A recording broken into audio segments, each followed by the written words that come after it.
네, 입으로 돌아왔습니다. 음. 옷장에 너는 아나토미? 분석해 주시는. 네, 뭐 분석은 뭐 이 책은 따로 구조가 복잡한 책이 아니고 모두 17개의 장인데요.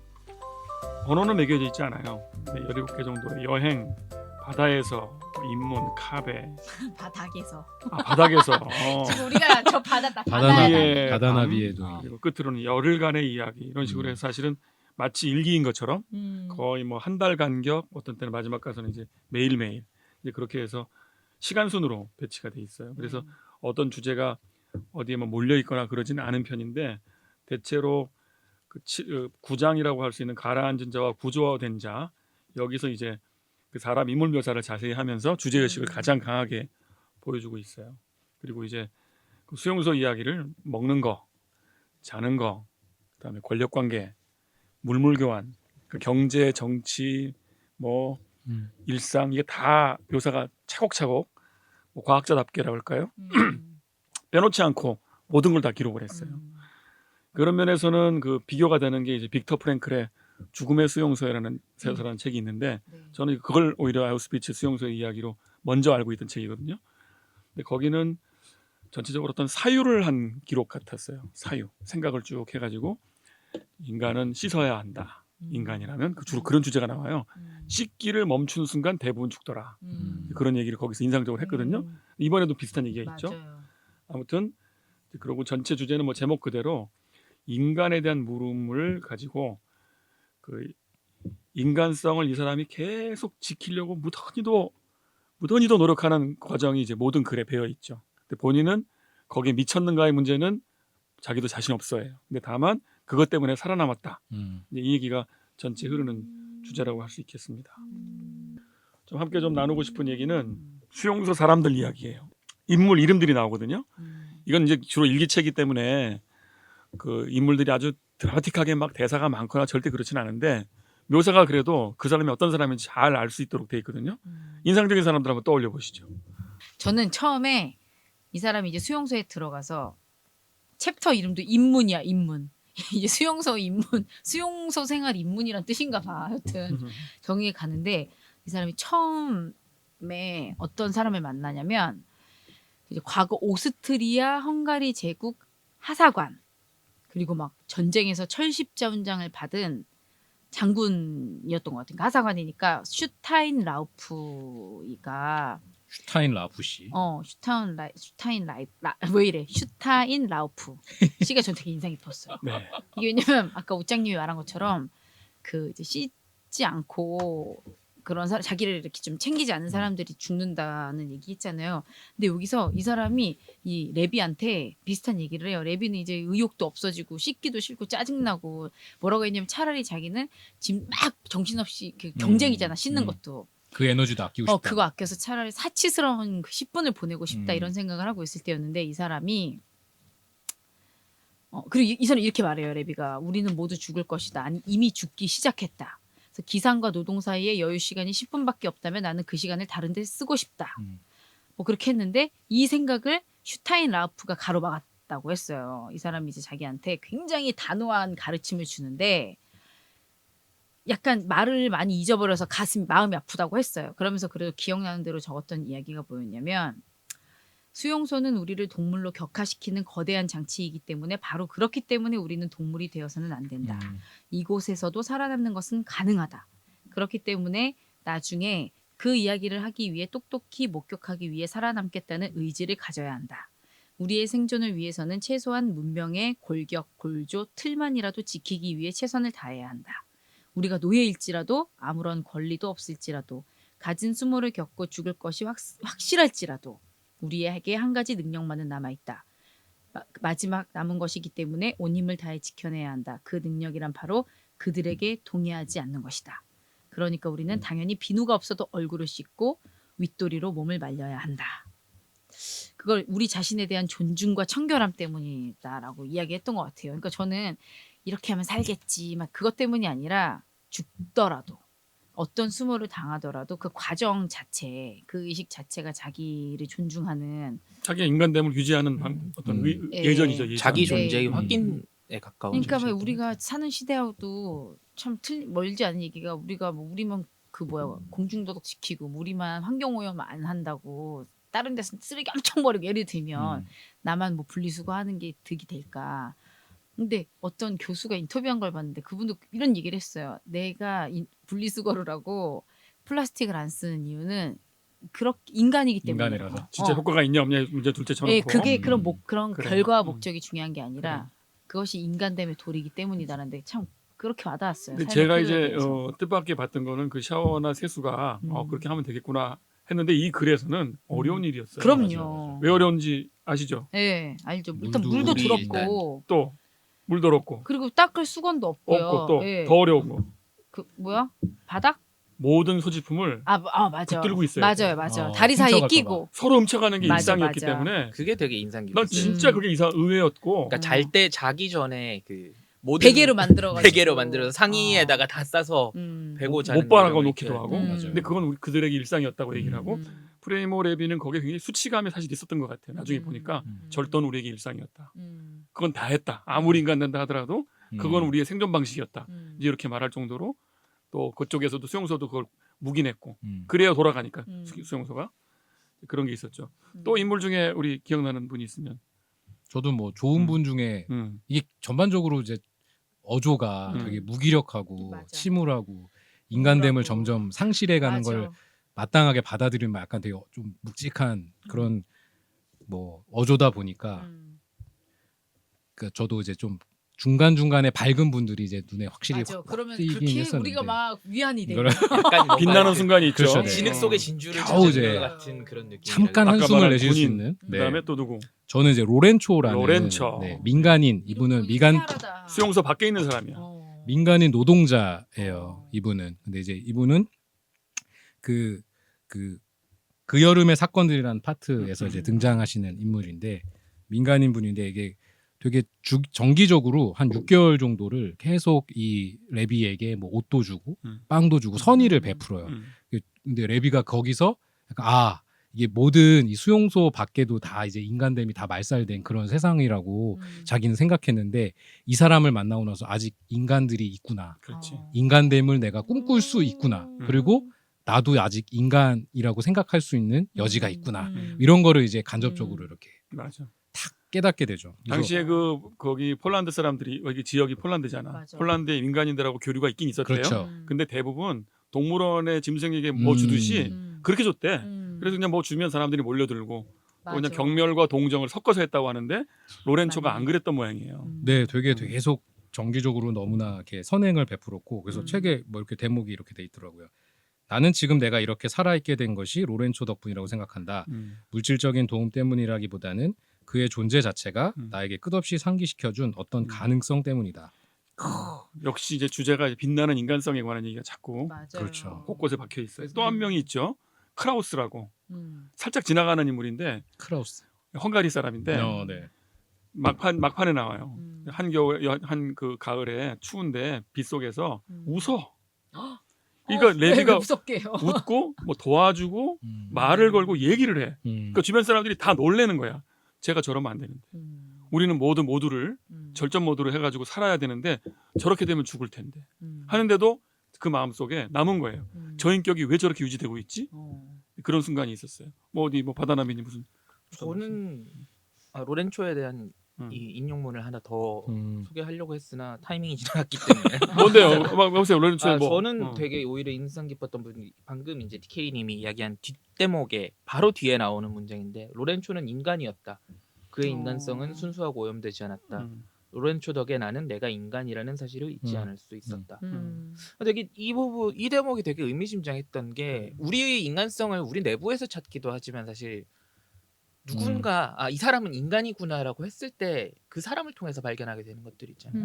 외부에서. 네, 그런 것들이 굉장히 인상 깊고 저는 개인적으로 굉장히 인상 깊었던 인물이 어떻게 보면 레비가 수용소에서 만난 첫 인간됨이었던 것 같은데 슐로메라는 아이 어린 친구, 맞아. 소년. 네, 이 친구 처음에 되게 어디서 왔냐라고 물으면서 맞아. 말을 걸고 되게 귀여운 장면이 있는데 맞아. 그러니까 어리둥절하는. 그러니까 이게 독일어로 왜라고 물었을 때 그러니까 이게 물을 못 마신다고 물 못 맞아. 마신 왜 못 마시냐고 물었을 때 막 게슈볼렌 그러니까 붙는다라고 이야기를 하면서 처음에 저도 이게 무슨 왜 뭔지 좀 몰랐어요. 예, 이 뺨을 부풀리고 음. 두 손으로 얼굴과 배가 무시무시하게 그러니까. 부어오른 신용을 한다. 음. 근데 이 친구가 수용소에 들어온 지 3년이 맞아, 됐다고 맞아, 이야기를 맞아. 하고 어린애인데. 굉장히 어릴 때부터 들어와 있었고 음. 그럼에도 불구하고 누군가를 사실은 굉장히 인간이기를 포기할 수밖에 없는 환경에서 누군가를 환대할 수 있다라는 것에서 느끼는 어떤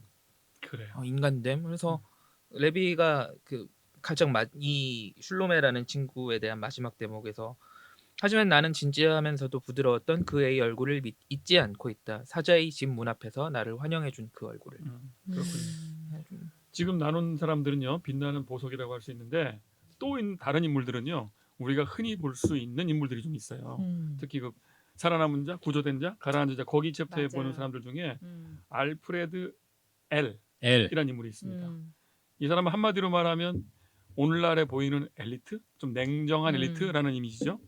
이 사람이 이제 엔지니어였는데 맞아요, 이 사람이 맞아요. 이 안에서 한 일은 뭐냐면 외모를 이 사람도 청결히 해요. 샤워도 제대로 하고 속옷도 확실히 입고 해서 어떤 사람이 보더라도 품이 있고 깨끗한 사람으로 존재하는데 이게 보통 일이 아니었어요. 그렇죠. 근데 그 이유는 뭐냐면 존경받는 외모를 유지해야 존경받는 사람에 가까이 갈 수 있다. 그 이유 때문에 그렇게 한 거예요. 그냥 막 인간됨 이게 아니에요. 살아남는 정치적 방법으로 의도가 있는 거죠. 선택한 거죠. 이 사람은 나중에 기쁨을 모르는 냉담한 지배자로 아마 세상을 살고 있을 것 같다라고 나중에 생각을 합니다. 이 사람 나중에 나갔다면 그랬을 거다 이런 얘기를 하고요. 또 한 명은 앙리라는 또 젊은 친구가 있어요. 20살짜리. 맞아. 이 사람에 대한 얘기가 또 아주 독특합니다. 너무 예의 바르고 친절하고 얘기를 잘 들어주는 사람이에요. 그런데 나름대로 살아갈 길이 있죠. 약간 그 영국은 포로들한테서 물건을 잘 얻어요. 동정을 얻는 특별한 은사가 있는. 맞아. 그 성적인 매력도 있고. 이 사람을 보고 따뜻하고 교활해서 이해가 불가능하다라고 말합니다. 다시 만나고 싶지 않다. 근데 다시 만나고 싶지 않다고 얘기해요. 왜 그러냐면 그것은 무슨 말하냐면 대화가 끝나고 나면 맞아. 이상하게 내가 도구로 이용당한 듯한 가벼운 패배감을 느꼈다. 이렇게 말합니다. 누가 봐도 너무 사이좋게 얘기를 잘 나눈 건데 불구하고 끝나면 기분이 썩 좋지 않은 느낌을 받았다는 거죠. 이 엘이나 앙리 이거 멀리 있지 않거든요. 세상 사는 사람들 그치. 중에. 맞아요.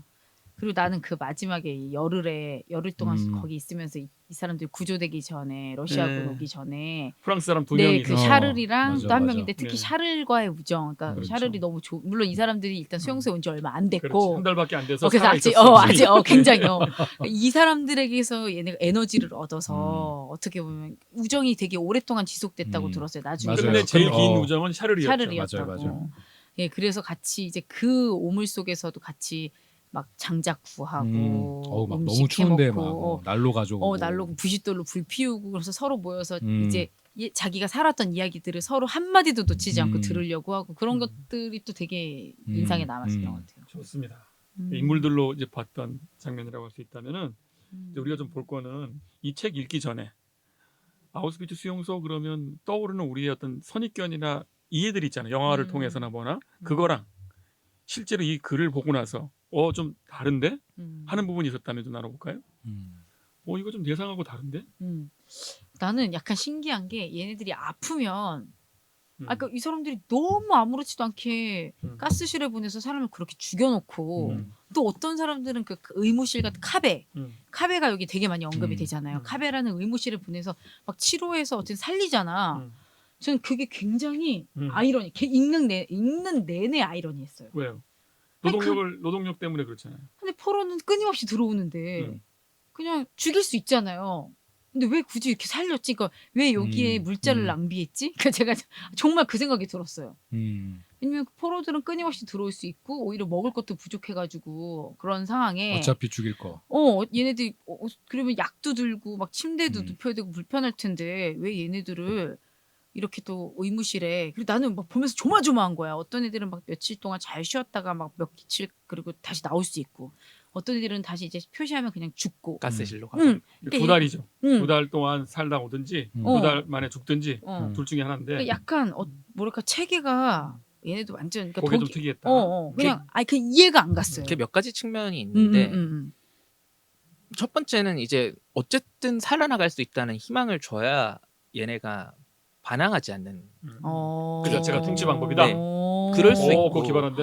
두 번째는 아까도 말씀했지만 어쨌든 이게 가봤나 봐. 노동수용소라는 궁금하다. 네, 노동수용소라는 어쨌든 특성이 있기 때문에 이 안에 있는 노동력들은 노동력으로서 어느 정도의 유지는 그래. 해야 하는 거죠. 그래도 나름의 기본적인 가치. 유지는. 그래. 그렇죠. 최대한 노동력까지 남겨준다. 그런 네. 건가? 뭐 얘냐면 얘네가 남은 인간미라고 어. 생각하는 거예요? 아니 그냥 아니 뭐 전혀 진짜 그게 부품처럼. 아니라 왜 그렇게 그러니까 낭비라냐고. 낭비 그러니까 음. 얘네 그러니까 그냥 아주 러프하게 그냥 얘네들 아무 생각 없이 가스실로 다 보내버리는 인간인데도 그리고 새로 들어오는 사람은 일을 잘 못해. 못해요. 그거 아. 굉장히 의외로 기능이 그래 아, 그래 그래. 그래 나도 그 생각은 기능적으로 했어. 생각하면 나는 바로 그 고쳐 쓰는 부분. 게 낫다. 그러니까 경험. 그러니까 여러 세 가지가 측면들이 정답이네. 있어요. 네. 정답입니다. 그러네. 여러 그 정도의 측면들이 있다라는 생각이 들어요. 네. 전 아, 마지막은만 슬프다. 생각했는데 앞에는 참 그러네요. 진짜 약간 어느 정도 희망을 좀 또 되게 있어요? 무섭다. 또 뜻밖의 이랬구나 하는 것들. 뭐 뜻밖이라기보다는 이게 그러니까 되게 담담한 어조지만 상상해 보면 막 되게 막 숨이 턱턱 막히는 어떤 막 서서히 조여온다는 느낌 맞아요, 그런 맞아요. 게 막 계속 있잖아요. 저는 되게 좀 이렇게 좀 계속 한숨 푹푹 쉬면서 이제 좀 읽었던 부분이 그 카베 아까 말씀하신 그 카베에서 이 사람 계속 무력하게 막 맞고 막 이제 삶의 의미를 다 잃어가다가 카베에서 잠깐 숨이 좀 트이잖아요. 5분 정도 생각할 때가 오죠. 그리고 오히려 이제 좀 병상에 누울 때 일을 안 하고 생각보다 이거 되게 편해 노동이 좀 많이 주니까 네. 갑자기 이제 그 부분이 되게 인상적이었는데 그렇지. 생각이 갑자기, 살아나기 시작하는 어떤. 그렇죠. 그러니까 더 괴로운 거야. 편해지니까 물러지니까 생각이 시작돼. 저는 이 사람이 꿈을 되게 부정적으로 계속 언급하더라고요. 맞아. 꿈꾸는 게 이 사람은 너무나 괴로웠다. 왜냐하면 음. 꿈꿀 때는 되게 막 자꾸 인간적인 생각이 들고 그러니까. 내 옛날이 자꾸 추억이 되고 맞아. 근데 그런 게 끝나고 나서 현실이 딱 돌아왔을 때 그게 막 너무나 살을 내는 듯한 고통으로 확 들어가기 때문에 그러니까. 차라리 꿈도 안 꿨으면 좋겠는 걸 계속 이 사람이 인간에게 막 이런 진짜 얘기를 하는데 저는 그 장면이 너무 그러니까 생각이 잠마저도 네. 수용된 거예요. 잠마저도. 추억한다는 것 자체가 맞아. 얼마나 기억마저도. 오히려 더 육체적인 고통보다 그게 훨씬 더 괴로움. 그러니까 몸이 좀 살만하니까 하는- 이제 또 머리가 복잡해지기 시작하는 거지. 저는 괴로워지면서. 막 그런 어. 야 이게 그러니까 참- 인간됨이라는 게 의식주가 되고 공간도 되고 돼야 사람이 생각도 돌면서 미래도 생각하고 맞아. 저항도 하는 건데 맞아. 그걸 죽여버리니까 음. 이 수용소가 이렇게 되네. 그러니까요. 이런 이 공간 아니 저는 하도 수용소 영화를 많이 봐갖고 전쟁 영화 막 맞아. 기억이 다 나거든요. 어. 거기 보면 탈출의 의욕을 갖고 있는 사람들이 많아요. 보통 그 사람들이 그 주인공이죠. 서로 또 막 맞아. 자기들끼리 몰래 비밀적 결속하고 야 이번에 터뜨리자 막 이렇게 해요. 다. 근데 이게 왜 안 되는지 알았어요. 왜? 아니 물을 3, 4일을 안 먹이고 음. 늘 죽 얼마 안 되는 죽만 먹이고 사람을 아사 직전 상태로 유지하면서 과한 노동력을 하면 아무하고도 대화하고 싶지 않고 그치. 생각도 멈추고 음. 그냥 살기 위해 절도해야 되는 그냥 조건 자체가 굴욕적이고 모멸감 있고 아무 생각 없는 사람이 돼버리니 저는 진짜 이 죽음의 수용소에서 못 느꼈던 거예요. 숨이 탁 막히면서 진짜 이랬을 것 같더라고요. 그러니까 예상이 안 되는 거야. 그래서 아까 물어봤지만 여기서 나는 어떤 역할을 했을까 상상을 할 때 영화에 나오는 수용소면 역할이 떠올라요. 아, 나는 이렇게 했을 거다. 여기서는 안 떠올라. 진짜. 그니까. 우리를 모두 죽기 직전 상태로 만들어놨을 때 누가 어떤 용기를 낼 것이며 어떤 상상을 할 것인가. 안 된다는 거죠.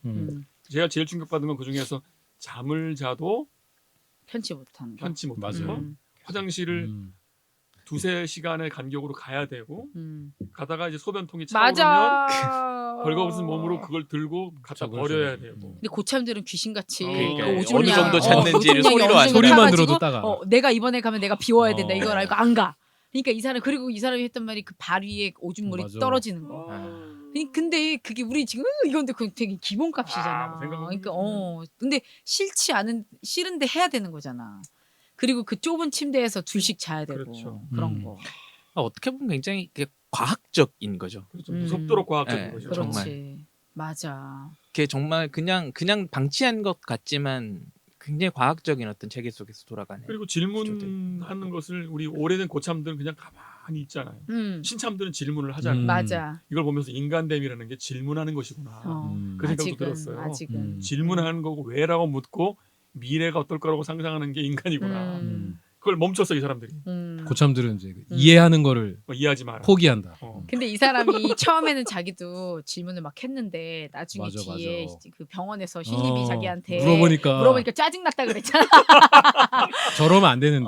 저것들이 온 지 얼마 안 돼서 자꾸 질문하네 이렇게 하는데 왜 자꾸 내 인간됨을 자꾸 끄집어내. 그러니까 그것도 정말, 너무 정말 한숨이 나옵니다 진짜. 저는 그 부분이 너무 절절했어요. 읽으면서. 그니까 그러니까 뭐 그래도 이 안에서 어떻게든 의지를 내서 살아가는 사람들을 보면 난 정말 대단한 것 같고 정말요. 근데 그 사람들이 어떤 특출난 무슨 초능력자 뭐 이런 게 아니죠. 어벤져스가 아니라 정말 성향도 정말 무시할 수 없고 아무리 꺾여도 어떤 의지가 꺾여도 그 안에서 또 자기 살 길을 찾아내는 그런 에너지를 가진 사람들이 있다. 그렇죠. 그중에 대표자가 엘리아스 린치인데요. 예. 키가 아주 작고 150. 완강한 몸을 갖고 있는 사람. 이 사람은 뭐 그 거의 기아 상태에서 뛰어다니는 사람이죠. 맞아.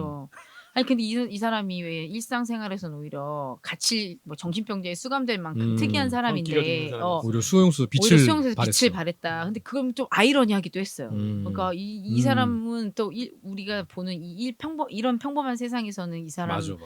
오히려 자기가 수용소 생활하고 있다고 느낄 수도 있잖아. 그러니까, 인정받지 바뀌었어, 못하고. 그런 생각도 들고 맞아. 다양한 이 사람을 인간 묘사할 때 군상. 그러더라고. 확고한 내적 지혜가 없는데 그는 잔인함으로 살아간다. 그는 그런 결함들 덕분에 세상을 살아가는 것 같다. 그러니까 수용소에서는 그 결함이 되게 덕분이야. 그렇지. 장점이 되고 그러니까 자기 어필하는 어떤 그러니까 매력이 되고. 그러니까 이러잖아. 일을 엄청 잘할 수 있는 사람인데 그 능력 때문에 일을 안 하게 됐다고. 일의 능력 그러네. 그 능력 때문에 일을 안 시킨다. 맞아. 마치 군대와 같고. 야. 사실 뭐 비슷하죠. 근데 딱 사실은. 어울리는 사람이 또 있잖아요. 맞아요. 밖에서 잘 안 하는데 너무 진짜. 남는 분들 계시고. 맞아요. 오히려 그러니까. 밖에서 굉장히 뛰어난 사람들이 군대 와가지고 막 바보 되지.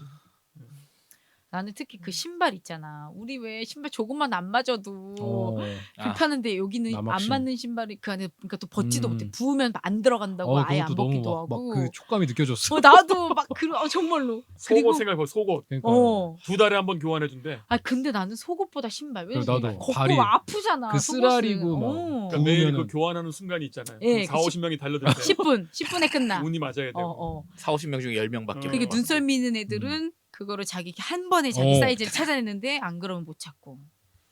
레비는 나중에 경고하죠. 이 수용소가 아우슈비츠로 끝나겠는가? 파시즘이 살아있는 한 맞아. 재현 가능하다. 이런 말을 해요.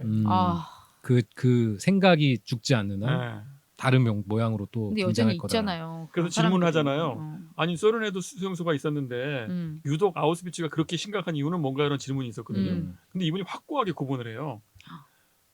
기억나세요? 그 후반부 질문에 나오는 거죠. 러시아나 이런 세상에 많은 수용소가 있잖아요.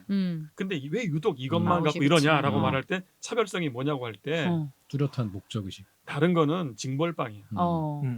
교화 수단이라고. 그러니까 바깥하고 교화 이거 만나는 것도 해주고 징벌이니까 나오면 돼. 그러니까 인간적인 미가 살아있는 곳인데 여기는 절멸 방식이에요. 죽이기 위한. 죽이기 위한 곳이었어요. 목적이. 그러니까 다른 곳이었다고 맞아요. 명확히 얘기를 해요. 너무 슬퍼. 그러니까 이 수용소는 탈출 개념이 없는 게 맞고 다른 수용소는 탈출이 있을 수 있죠. 그치. 그죠? 포로 오히려. 수용소는 그럴 수 예, 있어. 예. 여기 포로 수용소가 아니야. 맞아. 인간성을 절멸시켜가는 과정이었기 때문에 거기서 살아났다는 것은 제가 볼 때는 살아난 게 아니죠. 오히려 여기선 살아난 사람들은 이미 거기서 죽었고 인간성을 접은 사람들만 살아남은 거예요. 나중에 그치. 레비가 하는 말이 이탈리아 사람 96명이 갔는데 맞아요. 몇 명이더라? 뭐. 4명? 다섯 명인가 왔다고 해요. 맞다고. 근데 5%가 왔는데 5% 대부분이 생활의 균형 감각을 잃었고 잃었고. 가족을 잃었고 재산을 잃었고 삶을 잃었다. 근데 결국 본인도 그렇게 된 자기도 거잖아요. 결국은 그것 중에 하나였던 거잖아요. 좀 길게 갔을 뿐이지. 맞아. 70살 정도로 산 것 같은데. 그러니까요. 그러니까 이 수용소가 얼마나 무서운지를 가만히 생각할수록 이게 정말 보통 일이 아니더라고요. 근데 이거 막 탈출이다 이게 아니라 그 수치의 기억들이 그죠. 굉장히 갉아먹었을 것 같아요. 자신을 그 엄청난 트라우마로. 그러니까 잊고 싶었어도 왜 우리도 우리의 모멸스러웠던 수치스러웠던 기억이 있으면 막 입을 킥대고 막 괴로운데 그냥 10개월이라는 기간 동안에 이미 인간성이 파괴된 채로 나온 그러니까 거잖아. 나온 거잖아. 근데 대단한 거야. 그러면서 일하고 글 쓰고. 글 쓰고. 그걸로 살아남은 거죠. 글로 글 때문에 살아남은 거죠. 그걸 그러니까 어떻게 저는 상상도 뜻밖의 어떤 못하겠다. 이건 거예요. 수용소에서 왜 저항이 없었을까? 왜 끝난 날 왜 환호하지 않았을까? 당연하지. 그치. 아무것도 이미. 안 된다는 걸 알게 됐어. 스르르 그냥 집에 이미 돌아간 학습된 거고. 어떤 무기력감들. 그래 갑자기 그 악마를 보았다 영화가 생각난다. 왜냐면 이병헌이 철저한 복수를 하잖아. 그러니까 어쨌든 최민식을 처단하는데 끝이 후련하지 않잖아. 그래서 그렇죠. 그 악마를 보았다가 과연 최민식을 아. 말하는 건지 이병헌이 복수의 과정에서 자기 안에 있는 악마를 보았던 건지 어쨌든 돌이킬 수 없으니까 아주 찝찝하게 영화가 끝나는데 그 그렇죠. 생각이 난다. 그렇죠. 좋습니다. 음. 이게 우리나라 이 세상이 떠오릅니다. 이제 수용소가 과연 아우슈비츠만 있는 것일까? 음. 이거 이런 느낌 시간 관리 철저하게 하고 생각하지 말라 그러고 뭐야 이거 질문도 하지 말라고. 질문도 하지 마라. 왜냐고 묻지 마라. 이거 그리고 지금 우리도 먹고 사는 문제만 있으면 어. 어떤 짓을 해도 괜찮다는 정서가 그렇죠. 팽배하게 그렇죠. 있잖아요. 오래돼 한국 사람들한테 먹고 사는 있음이 얼마나 중요합니까? 그것 때문에 복잡한 소리 하는 거 실용적이지 않은 거 대안 없는 거 그런 거 하는 거 다 사치스럽다는 생각들이 우리 기성세대일수록 아주 깊이 뿌리 박혀 있어요. 맞아요. 그래서 먹고 사는 문제 외에는 평가 척도가 없는 거야. 그렇죠. 오직 경제라고 말을 해. 무슨 삶을 살 때마다. 그러니까 어떤 자본주의라는 파시즘인 것 같아요. 음. 저는. 그래서 사람들로 하고 다른 상상을 할 수 없게 만들고 음. 어떤 경제적인 가치 이외에는 거기서 멀어지거나 뒤처지거나 방해가 되면 정말 가차없이 잉여인간이 되는. 그래. 저는 그런 어떤 사회에서 나타나는 어떤 비인간성의 면모를 되게 잘 표현한 대목이 이 부분이었다고 생각했는데 이게 그 화학 코만도죠.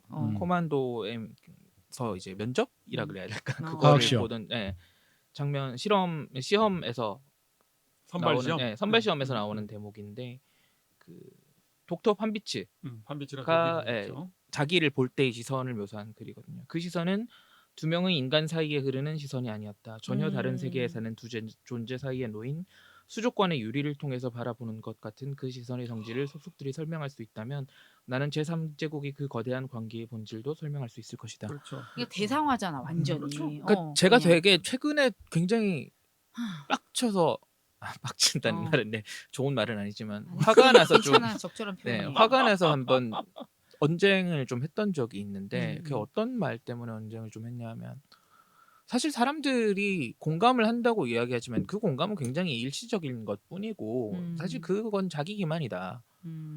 사실 나처럼 다 사람들은 그렇게 생각하는데 말로 안 할 뿐이지 사람들은 사실 공감을 하고 있는 것이 아닐 것이다 라고 이야기하는 사람이 있었거든요. 근데 거기서 어떤 느끼는 비인간성 그러니까 다른 사람 타자라고 하는 존재가 공감의 대상일 수 없다라는 전제를 끌고 들어가잖아요. 그럼 사실 이 시선으로 볼 수밖에 없는 거거든요. 유리 수족관 안에 있는 무언가를 보는 것 같은 시선. 그런 어떤 동일한 시선들이 여전 현대 사회에 참 많이 만연해 있구나라는 생각이 또 책을 읽으면서 들었어요. 이 레비가 나이가 그때요 24살밖에 네, 안 맞아요. 됐어요. 맞아요. 그냥 느낌에 난 중년이 간 줄 알았어. 나도 왜냐면 이 사진 보고 표지도 시작해서 그랬어. 이 사진 보고 시작했어. 24살이야. 그러니까. 어투도 그렇고 사실은. 어. 맞아요. 24살인데 세상에 그걸 다 느낀 거예요. 아까 그 판비치 때문에 굴욕감도 있지만 여성한테 느낀 그 굴욕감 되게 센 것 같더라고. 그러니까. 맞아. 그 막 자기한테 자기 말도 안 얼마나 걸고 이상하게 봤는지 막 냄새 나서 이렇게 코 막고 어. 막 저쪽 딴 사람한테 저 얼마나 사람 얘기하고. 속상했을까. 불과 10개월 사이 사람이 동물이 돼 버렸는데. 그러니까요. 그래요. 음. 하여튼 이 뒤에 나오는 그 우리 청취자 여러분이 꼭 보셔야 될 게 이 책의 맨 뒤에 그 인터뷰가 너무 생생해요. 또 이 앞에 나온 그 일기 같은 것에서 부족한 부분들을 이 레비 생각을 잘 정리를 해가지고 질문자도 너무 잘해가지고 맞아요. 중요한 질문만 딱딱 던져요. 수용소가 다른 거하고 뭐가 다르냐? 뭐 당신 용서한 거냐? 또 거기 다시 가봤냐? 그러니까. 뭐 우연히 나중에 가본 적은 있다. 뭐 이런 얘기하면서. 근데 아무튼 이 파시즘 이게 너무 무서운 근대 정말 가장 무서운 그 바우만이라는 유명한 사람이 그 말 하더라고. 이 아우슈비츠 수용소는 근대 문명의 일탈이 아니다. 이건 결과다. 근대 문명의 자연스러운 결과가 어떤 인종이나 어떤 소수자들의 배제와 절멸로 간다. 그래야 지들이 사니까 근대는 반드시 희생자를 필요로 한다는 거예요. 그래서 이제 나쁜 근대는 그 희생자를 항상 예비하고 있고 아우슈비츠는 어딘가에 있을 수 있다. 레비도 그걸 알고 있는 거예요. 프레머 레비도 그걸 아는 것 같아요. 그래서 이게 해결되지 않는 자기한테 용서는 없다. 그래서 되게 이게 책이 출간된 20년 후 1960 몇 년이죠? 67년인가 진행된 인터뷰인데 76년 인터뷰. 76년. 네. 근데 이때를 곰곰이 생각해 보면 한국에서는 유신이 있었을 때고. 그렇죠. 우리나라의 그 이런 그 박정희나 독재 국가 광주도 마찬가지예요. 그게 같은 한국인인데 왜 저렇게 함부로 사람을 죽이는가가 가능한 거야. 이게 그렇지. 단순히 군인이라 그런 게 아니고 맞아. 명령 체계 자체가 이미 근대 문명하고 딱 맞아떨어져 있기 때문에 부적당한 존재들은 제거할 수 있다. 빨갱이라고 맞아요. 하는. 그래서 그 캄보디아에서도 한 300만의 지식인을 죽여버렸거든요. 맞아요. 그런데 우리나라에서도 아니 캄보디아도 300만 죽이는데 우리도 잘 살려면 한 300만 정도는 가능합니다. 이 얘기를 했다잖아요. 차지철이라는 인간이 박정희 앞에서 그 말을 들은 그 누굽니까? 그 사망 저격자 김재규가 그걸 듣고 진짜 아까 말한 빡이 돌아서 다 안 죽여. 되겠구나. 안 되겠다. 진짜 죽이겠다. 김재규 화이팅. 그러니까 그런 상황이었으니까 광주는 일어날 만도 했던 거죠. 뭐 그렇지. 여러 상황들이 떠오르고 저는 좀 세월호도 많이 떠올랐었고 사실은 어떻게 떠올랐어요? 어떻게? 그러니까 전 그 유가족 분들이 초반에 광화문에 몰려 계실 때 그 되게 외딴 섬에 갇혀 계신다라는 느낌을 느낌이 좀 받았다고? 받았거든요. 왜냐하면 모든 사람들이 그때 또 한창 그 저거 뭐지 보상금 받으려고 맞아요. 아까 왜 돈이 자본주의가 거대한 파시즘 맞아요. 같다고 얘기하셨었는데 그러니까 그 맥락으로 이분들을 철저하게 뭔가 이렇게 솎아내려는 맞아. 배제하고 자기랑은 다른 배척하고 사람인 것처럼 하려는 이렇게 그런 그 거. 동물 바라보듯 이렇게 맞아요. 제껴놓는 뭐 이런 느낌도 좀 났었고 그러니까 레비도 막판에 음. 후반부에 가면 이 글을 쓴 이유, 그러니까 담담하게 썼던 이유 중에 하나가 자기는 이거를 되게 막 감정을 실은 어떤 소설 아니면 뭐 어떤 이렇게 논픽션으로 뭔가 그렇게 막 극적으로. 그렇게 쓰고 싶은 게 아니고 자기는 증언이 필요했다. 증언을 남기고 싶었다라고 얘기하는데 왜냐하면 잊지 않아야 되기 때문에 그치. 이 얘기를 하거든요. 근데 잊지 않아야 오, 하기 때문에. 순간 몰입되는 게 있잖아요. 그러니까. 좋습니다. 네. 뭐 더 할 얘기는 밤도 새겠는데.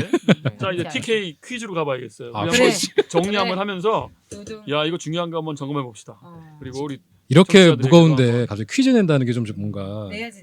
증언해야죠. 아유, 증언 세상에. 잊지 말아야 되니까. 아, 내용을 잊지 말아야 하니까 퀴즈를 또 해야 인간이 또 잊지 않거든. 분량이 네. 굉장히 길어졌기 때문에 빠른 속도로 진행. 알았어요. 알겠습니다. 편집을 믿고요. 일단 저희가 이 책을 어느 정도 좀 봤는지 저희 내부에 테스트야? 네 퀴즈를 좀 한번 내드릴게요. 이번에 좀 책이 좀 어렵고 힘들까 좀 무겁죠. 그래서 퀴즈도 좀 되게 난이도가 어렵다라는 사실을 좀 퀴즈는 이렇게 퀴즈니까. 그렇죠. 경쟁하는 거야? 기억하시고 펭수, 저번 주 퀴즈는 파시즘 이거 퀴즈. 경쟁하는 거 우리? 오케이 자, 당연하지. 좋아 나 좋아. 이길 거야. 여기서 이길 거야 나는. 그렇죠. 오케이, 나도. 여기서 맞추신 분은 저 뒤에 있는 파시즘 책을 일단은 좀 야. 뽑아드릴게요. 네. 굉장히 좋은 책이에요. 그러네. 파시즘에 대한 굉장히 탁월한 분석을 그래요? 갖고 있죠. 자, 첫 번째 문제입니다. 첫 번째 문제. 저요. 네, 뭐야? 파시즘. 아니, 땡. 땡. 네. 지금 내가 이제 3분간 나가 계세요. 다음 기회는 나야. 네, 이거 뭐 퀴즈는 퀴즈니까요. 네, 이 책의 배경, 네, 이 책을 쓰게 된 이제 배경이 나오죠. 실제 물리적 배경을 맞추시는 거예요. 주인공 레비가 갇힌 정말 악명 높은 수용소의 정답. 이름. N 아우슈비츠 수용소. 정답. 몇 번?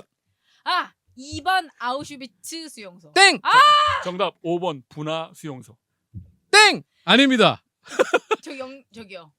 저는 바다나비님 9번 아우슈비츠 9번 아우슈비츠 아닙니다. 자, 분화입니까? 흥분하지 마시고 천천히 오케이, 제가 오케이. 17번 분화 수용소입니다. 거기까지 가지 않습니다.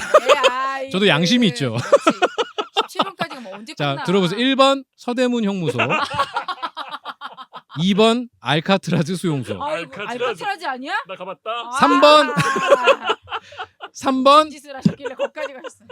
3번 아우구스티누스 수용소. 갑자기 로마? 갑자기 분위기. 4번 아우, 아우슈비츠 수용소. 5번 형수비츠 정답! 수용소. 정답. 4번 아우슈비츠 수용소. 5번 형수비츠 아니야? 아니야 아우슈비츠. 정답. 정확히는 아우슈비츠 딩딩딩딩. 3수용소고요. 작품 중에서는 분화 아니야. 여러분, 저기요. 저기요 낸 사람이 마음이야. 여러분. 아, 오케이. 죄송합니다, 퀴즈 갑자기. 환경으로 바뀌니까 우리가 인간에서 벗어났어. 아니야 낸 사람이 인간 범죄로 해야지. 벗어났다고요. 됐다고. 이렇게 여기는 바뀌는 다 이렇게 거예요. 사는 거야. 여기서 다 이렇게 질문하는 살아가는 건 거야. 인간이잖아요. 질문. 대답하는 저 것도 매력 있어. 인간이잖아요. 매력 있어. 매력적이야. 매력 갖고 나왔어. 매력 갖고 오래 살 것 같아. 오래 살 것 같아. 아니 인간이 아니면 대답하지 않아요. 가만히. 자, 바로 이어서 두 번째 이것도 어려워요. 어? 주인공은 우리 레비이신데요. 레비 씨가 객관식이에요? 네, 객관식입니다. 레비가 이 수용소에 갇히기 전에 전공한 전공이 있어요.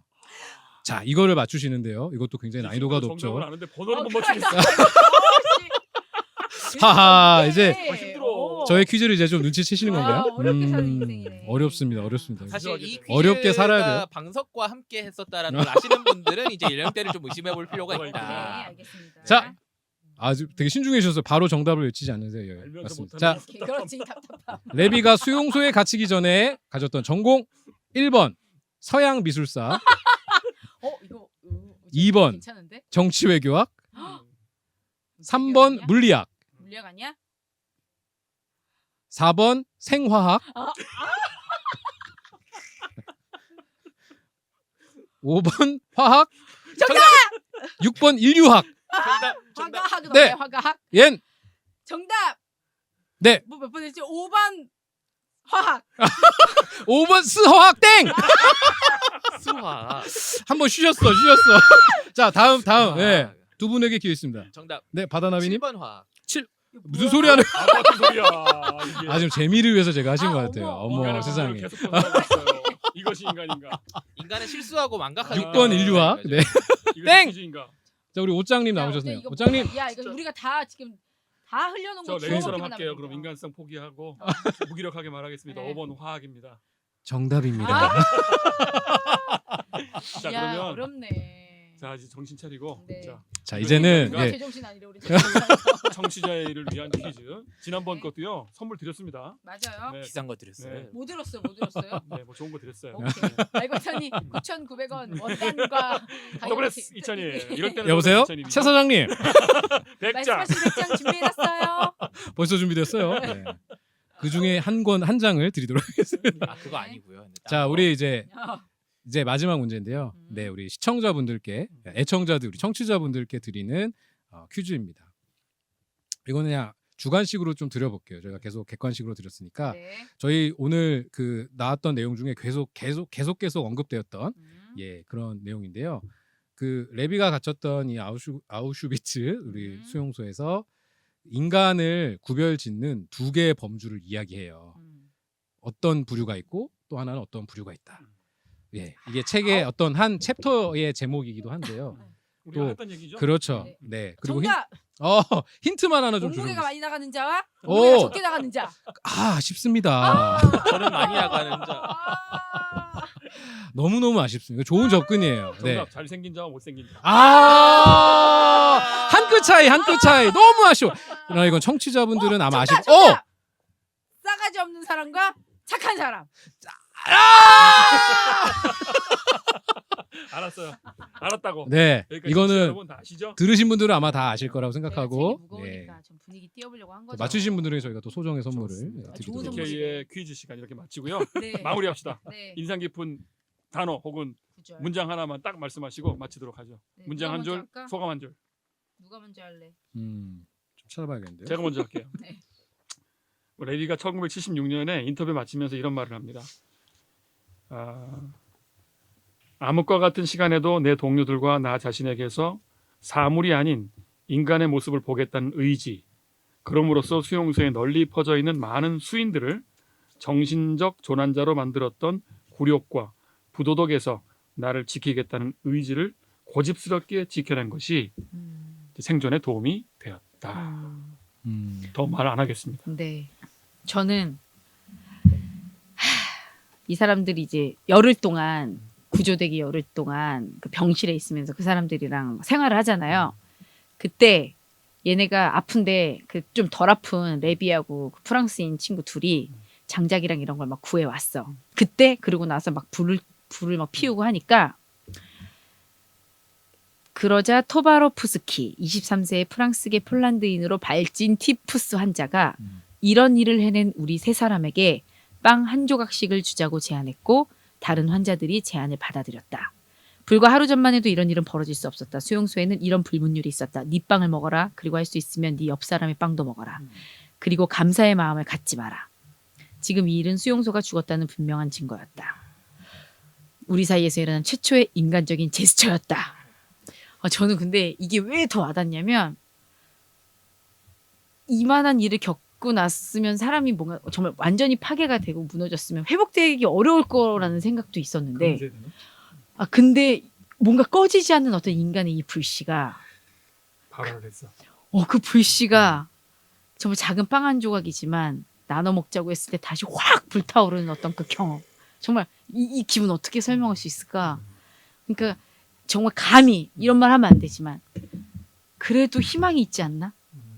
그러니까 어떤 그 희망이라는 게 뭐 아름답고 이런 게 아니더라도 그냥 정말 다 사라지고 없어질 것 같았던 인간성에 그리고 인간에 대한 희망이 그래도 작은 불씨가 있다면 살아남을 수 있지 않을까. 그리고 그런 경험이 있으면 희망을 버리지 않을 수 있지 않을까.